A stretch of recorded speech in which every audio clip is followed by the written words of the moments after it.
Sunday, the 5th of December, and I don't really feel like showing my face this weekend.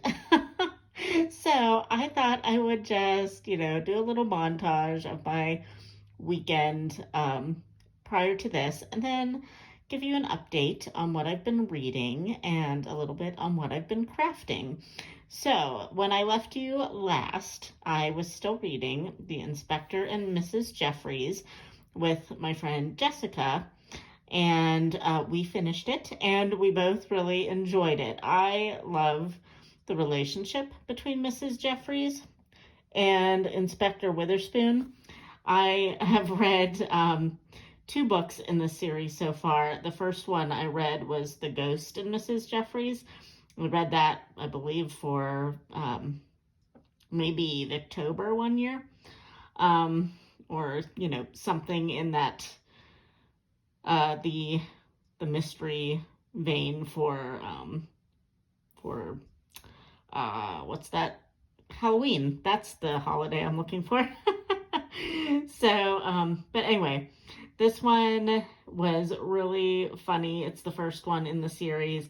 You get to find out just how it came about that Mrs. Jeffries and the household staff are basically the ones to solve all of Inspector Witherspoon's crime or mysteries, and that he just kind of, luckily for them, is not too proud to take Mrs. Jeffries' hints and clues.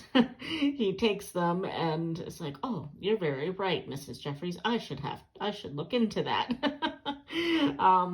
So he's not necessarily like taking the accolades for himself, but then again, he kind of is. So I really like their friendship. So that has been nice to see. And I am really looking forward to continuing on with the series. I think Jessica and I have decided that we will try to read a couple a year together. Maybe every, a couple every year, like I said. So, so yeah, I'm looking forward to that, definitely. The next mystery I just finished like 2 minutes ago is The Murder on the Links by Agatha Christie. I'm reading this for the Christie's Missing Readathon that is going on for the next 2 weeks during the 2 weeks that Agatha Christie was actually missing during her lifetime. And I'll put all of that information down below, but this is the second in the Hercule Poirot mystery series. I have read The Mysterious Affair at Styles, which is the first in the series, and they're not like linked in any way, other than having Poirot as the investigator. So I pretty much think you could read all of these out of order. They do reference the Styles case in this book, so maybe not. Maybe you want to read them in order, but I really don't remember it being, they didn't like spoil anything. So this one follows Poirot and Hastings as they travel for and a different reason to this kind of country house to help it's set in, I believe it's set in France. I read the audiobook version of this, and like all of the French people had really thick accents, which I will say was a little bit hard for me to grasp.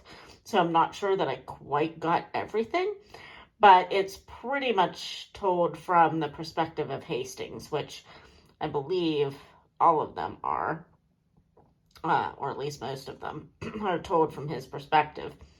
So at least that, he's English, so his accent was easier for me to follow, obviously. And it's funny, like I have not read Poirot other than the first one where we meet Hastings, but man, he is kind of annoying. I had heard people say that they don't like Hastings. I find him funny, but he is like kind of a moron. Just the things that he does in this book, and he just gets himself all like on his high horse about things, and his moral standards, which fine, your moral standards are your moral standards. I'm not going to say anything about that. But then he kind of like, I don't know, he's just very woman centered. and it's hard for him to like make rational decisions when there's a pretty lady around. And it kind of got irritating by the end of the book with him, but at the same time it was funny, so I kind of liked that, even though if you knew him in real life you'd want to slap him.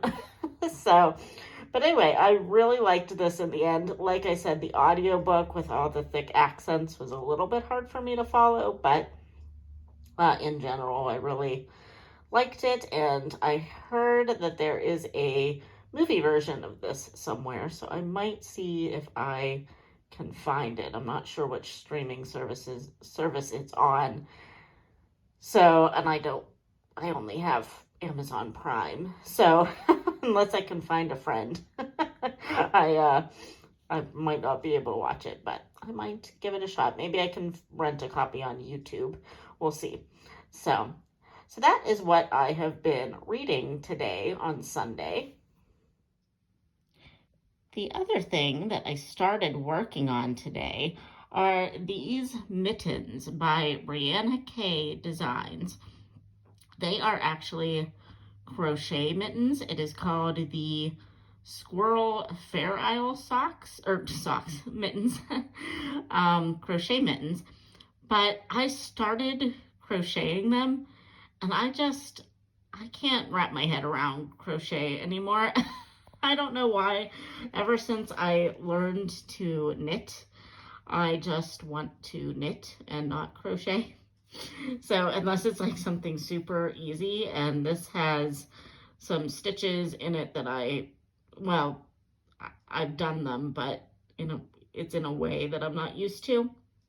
So I decided to try, I don't know if it's going to work, but I've decided to try knitting this pattern and just taking the chart with the squirrel and everything and trying to just transpose it into a knitting pattern. It seems like it should work, but I don't know.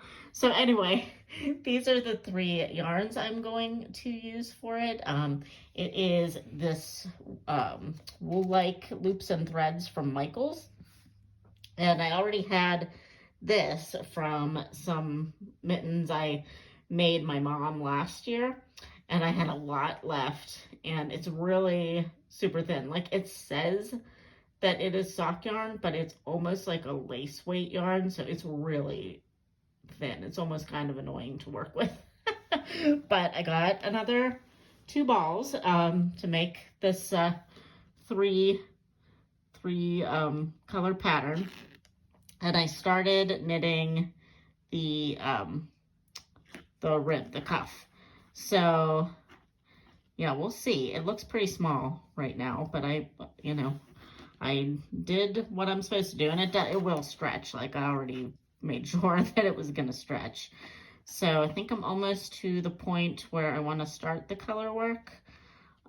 So yeah, we'll see. I'll keep you posted on whether this is gonna work or not.